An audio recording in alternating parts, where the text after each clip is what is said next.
Hello, everyone. This is Tom Fox, and I'd like to welcome you to the Daily Compliance News. The Daily Compliance News is an offering of the Compliance Podcast Network. April 10, 2019, the Billion Dollar Club edition. First up, are you missing any hotline metrics? Well, if you are, you ought to check out Matt Kelly's blog on radical compliance. As Navex Global has released its 2019 Ethics and Compliance Hotline Benchmark Report, and it raises an important point for the corporate compliance officer to think about. Are you using all the right intake channels to capture a true sense of misconduct and corporate culture at your organization? Matt goes through and details some of the reports of the findings of the report, as well as discussing the question of the day.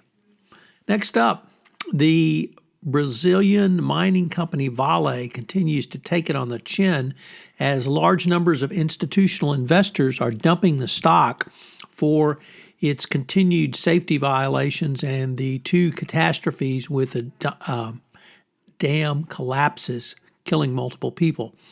The Church of England, the Swedish Ethics Council, the Norwegian Oil Fund, it's the world's largest sovereign wealth fund, have all been in dialogue or have sold their stock.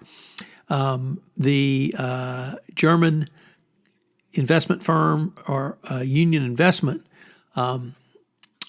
put its Vale stake up for sale as well. So when the institutional investors flee because you don't take safety seriously, it's certainly very significant.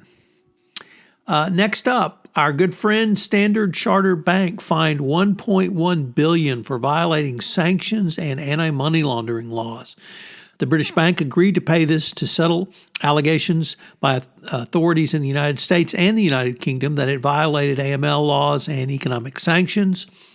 Those regulators included Treasury, Department of Justice, New York State regulators, and those in the United Kingdom. So Stan Chart joins the $1 billion fine club, and it's going to have to move forward rigorously to keep itself from further trouble. And then finally, the Varsity Blues case. We had a large number of individuals plead guilty over the past couple of days. So of the 33 indicted, 13 have pled guilty. Those who have not pled guilty were hit with additional charges of money laundering and mail fraud Tuesday. This included Lori Laughlin and her husband, Momismo Gualduni. Ms. Laughlin and her husband are accused of conspiring to pay consultant $500,000 to get their daughters into USC. So if you don't settle, I'm sure tax fraud issues are coming, as many of the participants are alleged to have taken tax deductions on their tax returns, claiming these were charitable donations to the educational institution.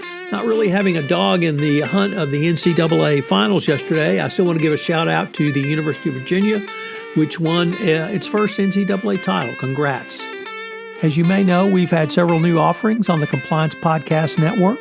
One of those includes Popcorn and Compliance, where Jay Rosen and I take a look at compliance through the lens of movies, both current, contemporary movies, and classic movies. We recently premiered 2 new shows on the Compliance Podcast Network in modern medium. Paris Fox takes a look at how you go through the process of designing art and why it's so important for the compliance practitioner to utilize these skills in their communications with their employees. In Forensically Speaking, Jonathan Marks helps you understand the forensic side of compliance.